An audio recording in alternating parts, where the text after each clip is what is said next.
پاکستان کی سفارتکاری نے بھارت کو بسم کر کے رکھ دیا۔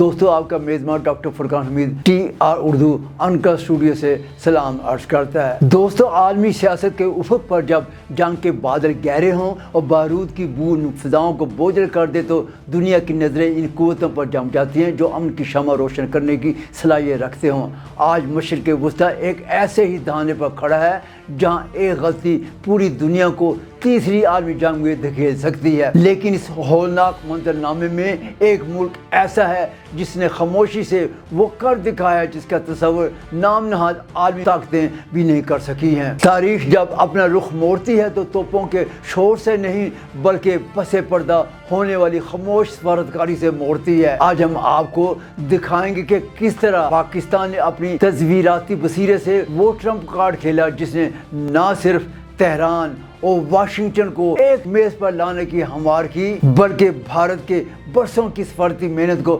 بھسم کر کے رکھ دیا ہے۔ بھارت جو خود کو خطے کا وشوا گرو کہتا تھا، آج بیگانے کی شادی میں عبداللہ دیوانہ کی تصویر بنے بیٹھا ہے۔ پاکستان کی موجودہ سفارتی کامیابی کا سہرا اس کی عسکری اور سیاسی قیادت کے درمیان مثالی ہمانگی کو جاتا ہے۔ عالمی مبصرین اس بات پر حیران ہیں کہ کس طرح پاکستان کے فیلڈ مارشل عاصم منیر نے امریکی صدر ڈونلڈ ٹرمپ کے ساتھ وہ ذاتی اور پیشہ ورانہ تعلقات استوار کیا جس کا خواب دہلی دیکھتا رہ گیا۔ اس عظیم سفارتی کامیابی کا سب سے اہم ستون پاکستان کے فیلڈ مارشل عاصم منیر اور امریکی صدر ڈونلڈ ٹرمپ کے درمیان پائے جانے والی غیر معمولی مراسم ہے۔ یہ وہ ذاتی اور پیشہ ورانہ تعلق ہے جس کا خواب دہلی کی قیادت برسوں سے دیکھتی چلی آ رہی تھی۔ وائٹ ہاؤس کی جانب سے ان رابطوں کی باقاعدہ تصدیق اس بات کی غمازی کرتی ہے کہ واشنگٹن اب جنوبی ایشیا میں بھارت کی بجائے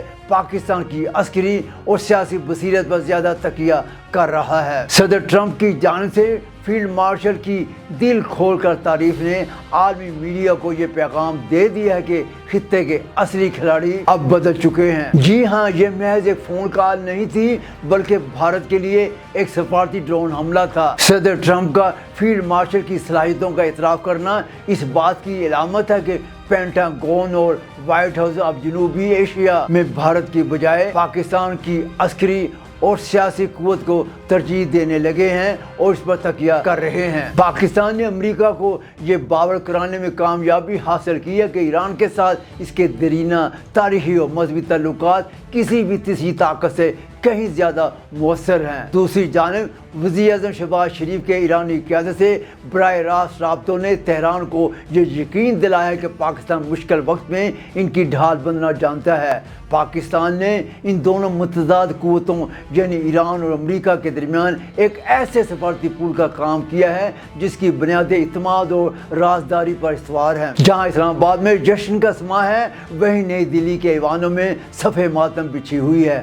بھارت کی خارجہ پالیسی اپنے بدترین دور سے گزر رہی ہے۔ وہ بھارت جو خود کو وشوا گرو یعنی عالمی استاد کہتا تھا آج ایک سائیڈ لائن تماشائی بن کر رہ گیا ہے۔ بھارت کی اس ذلت کی سب سے بڑی وجہ اس کا تذبذب ہے۔ مودی سرکار نے اسرائیل کے ساتھ دفاعی معاہدہ کر کے ایران کا اعتماد کھو دیا اور اب جب بازی ہاتھ سے نکل گئی تو پھر بھارتی اپوزیشن اور عوام کے شدید دباؤ کے بعد وزیر اعظم مودی نے بوجھل دل اور بظاہر منت سماجت کے انداز میں صدر ٹرمپ سے رابطہ قائم کرنے کی کوشش کی، لیکن عالمی میڈیا کے مطابق اب بہت دیر ہو چکی ہے۔ ماہرین کا کہنا ہے کہ مودی کی یہ کوششیں محض ایک فوٹو آپ کے سوا کچھ نہیں ہے کیونکہ واشنگٹن اب اپنا وزن پاکستان کے پلڑے میں ڈھال چکا ہے۔ عالمی نشریاتی ادارے الجزیرہ اور CNN تسلیم کر رہے ہیں کہ پاکستان نے اپنی پروفیشنل ڈپلومیسی سے بھارت کی بالی ووڈ ڈپلومیسی کو آؤٹ پلے کر کے رکھ دیا ہے۔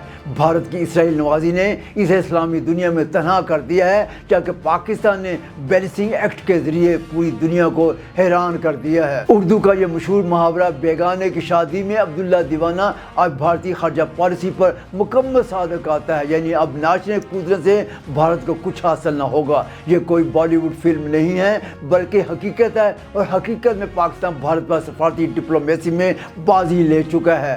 بھارت نے اسرائیل کے ساتھ دفاعی معاہدے کر کے اور تہران کے مفادات کے خلاف لابنگ کر کے ایران کا استعمال مکمل طور پر کھو دیا ہے۔ عالمی میڈیا جیسے دی گارڈین اور الجزیرہ کھلے عام یہ لکھ رہے ہیں کہ ایران کے لیے اب بھارت کی اہمیت ختم ہو چکی ہے۔ CNN، الجزیرہ اور BBC جیسے عالمی نشریاتی اداروں کی رپورٹس میں اس بات کا اعتراف کیا جا رہا ہے کہ پاکستان نے اپنی خاموش سفارتکاری سے بھارت کا آؤٹ پلے کر کے رکھ دیا ہے۔ عالمی اخبارات لکھ رہے ہیں کہ جب بارود کی بو پھیلی تو دنیا نے بھارت کی بالی ووڈ ڈپلومیسی کی بجائے پاکستان کی پروفیشنل ڈپلومیسی کی طرف رجوع کیا۔ بھارت کی اسرائیل نوازی نے اسے اسلامی دنیا میں تنہا کر دیا ہے، جبکہ پاکستان نے بیلنسنگ ایکٹ کے ذریعے سب کو حیران کر دیا ہے۔ دوستو، آئیے اس اسٹریٹجک مثلث کو سمجھتے ہیں۔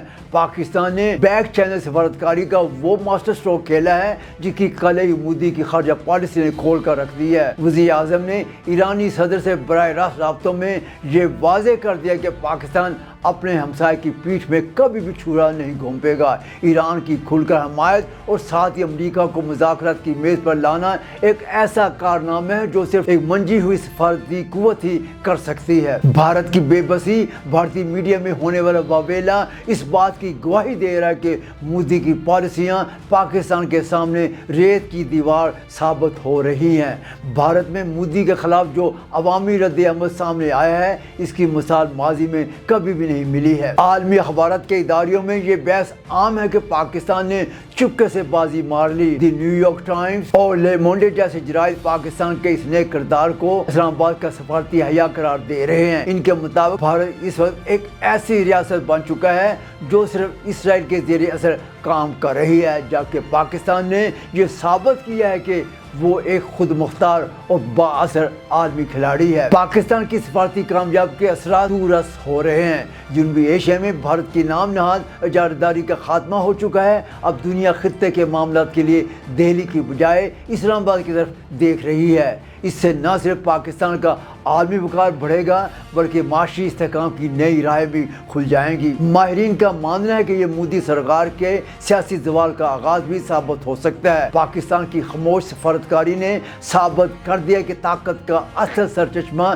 صرف ایٹمی ہتھیار نہیں بلکہ درست وقت پر اٹھایا جانے والا درست سفارتی قدم ہے۔ بھارت کی پشمانی اور مودی کی ناکام کوششیں اس حقیقت کا مہر تصدیق کر رہی ہیں کہ پاکستان اب گیم اپنے ہاتھ میں لے چکا ہے۔ آنے والے دن تاریخ میں سنہری حروف سے لکھے جائیں گے، وہ دن جب اسلام آباد عالمی سیاست کا مرکز بنا اور جہاں بارود کی بو کو امن کے گلابوں میں بدلا گیا۔